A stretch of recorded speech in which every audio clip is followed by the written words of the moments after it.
জুমার দিনে সুগন্ধি ব্যবহার করা। হাদিস নাম্বার 880 বাংলা অনুবাদ। ইবনে উমর রাদিয়াল্লাহু তাআলা আনহু ও সুলাইমান আনসারী রাদিয়াল্লাহু তাআলা আনহু হইতে বর্ণিত, তিনি বলেন, আবু সাঈদ আল খুদরি রাদিয়াল্লাহু তাআলা আনহু, আমি এই মর্মে সাক্ষ্য দিচ্ছি যে আল্লাহ রাসূল সাল্লাল্লাহু আলাইহি ওয়াসাল্লাম বলেছেন, জুমার দিন প্রত্যেক ও বালেগের জন্য গোসল করা কর্তব্য, আর মিসওয়াক করবে, সুগন্ধি ও পাওয়া গেলে তা ব্যবহার করবে। ওমর ইবনু সুলাইমান রহমতুল্লাহ আলাইহি বলেন, গোসল সম্পর্কে আমি সাক্ষ্য দিচ্ছি যে তা ওয়াজিব, কিন্তু মিসওয়াক ও সুগন্ধি ওয়াজিব কিনা তা আল্লাহ ভালো জানেন, তবে হাদিসে এরকমই আছে। হজরত আবু আবদুল্লাহ বুখারী রহমতুল্লাহ আলাইহি বলেন, আবু বকর ইবনে মুনকাদির রহমতুল্লাহ আলাইহি বলেছেন, মোহাম্মদ ইবনে মুনকাদির রহমতুল্লাহ আলাইহির ভাই, কিন্তু তিনি আবু বকর হিসেবে পরিচিত নন।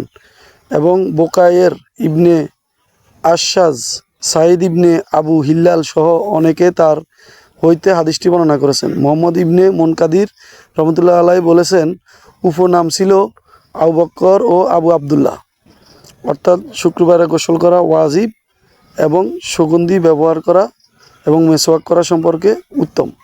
হাদিসটি সহিহ বুখারীতে 880, মুসলিমে 7ম খণ্ডে 1 এবং আহমদে 11250 নম্বরে রয়েছে।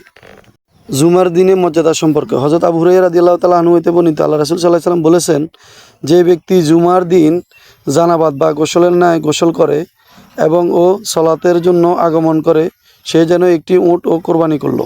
আর যে ব্যক্তি দ্বিতীয় পর্যায়ে আগমন করে, সে যেন একটি গাভী কোরবানি করলো। আর যে ব্যক্তি তৃতীয় পর্যায়ে আগমন করে, সে যেন একটি শিং ও বিশিষ্ট দুম্বা কোরবানি করলো। চতুর্থ পর্যায়ে যে আগমন করলো, সে একটি মুরগি কোরবানি করলো। পঞ্চম পর্যায়ে যে আগমন করলো, সে একটি ও ডিম কোরবানি করলো। পরে ইমাম ও যখন খুতবা দেওয়ার জন্য বের হন, তখন মালাইকা ফেরেশতাগণ সাবনের উপস্থিত হয়ে থাকেন, অর্থাৎ ওই সওয়াব লেখার খাতাটি বন্ধ করে দেওয়া হয়।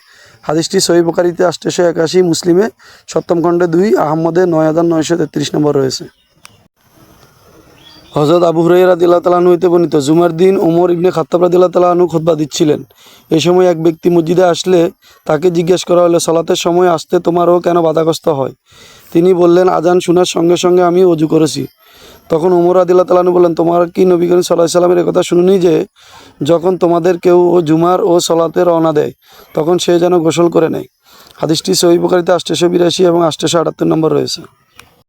জুমার জন্য তেল ব্যবহার করা।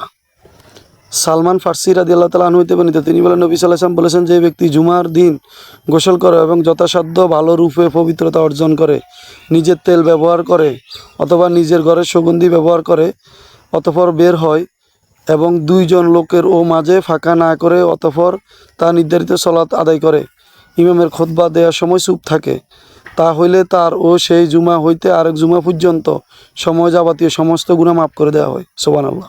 হাদিসটি 883-তে রয়েছে সহিহ বুখারীতে, 1ম খণ্ডে 910 নম্বর রয়েছে বুখারীতে।